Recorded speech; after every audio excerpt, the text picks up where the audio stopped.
naitwa Kristoaje Emmanuel almaarufu kama Kiri Saluni. Napatikana katika mkoa wa Singida. Kiufupi mimi nimefurahi. Tumeandaliwa kongamano letu zuri la vijana mkoa wa Singida. Ni vitu ambavyo huwa tunavitamani kama vijana, lakini havitokei mara kwa mara. Lakini kwa siku ya leo nimefurahi sana kwa sababu tumeungana vijana wote wa manispaa Singida.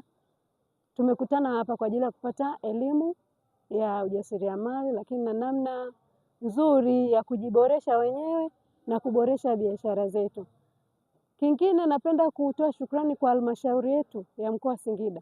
Wamekuwa wakituhamasisha sana, hususan vijana kufanya kazi, kuchukua mikopo, maana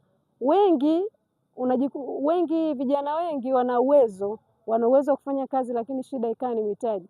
Lakini serikali yetu baada ya kuona hivi wakaamua kutoa mikopo kwa ajili ya vijana. Lakini changamoto kubwa ninayoiona kwa vijana, kwanza ni kutokujiamini. Kingine visingizio vinakuwa vingi kwamba sijui hatuwezi kupata mikopo, masharti ni magumu. Lakini serikali yetu, Mama Samia amejaribu kulegeza baadhi ya masharti, sasa hivi mikopo inapatikana. Lakini changamoto iko kwa vijana. Kikubwa mimi ninachokiona kama serikali, kuzidi kutoa ushauri kwa vijana. Asubuhi nijaribu kuongea na baadhi ya vijana, wengi wanalaumu kwamba hii mikopo labda kuna makundi, kuna watu ambao wao wanapaswa kutoa, lakini ni hapana. Kila kijana anapaswa kupata mkopo kwa ajili ya kujiendeleza kibiashara. Kwa ombi langu kubwa kwa serikali, tusiache kuhamasisha vijana.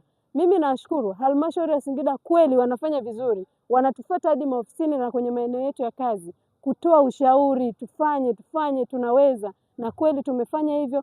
Nawashukuru sana, asanteni. Pia makongamano kama haya yaendelee kufanyika katika mkoa wetu.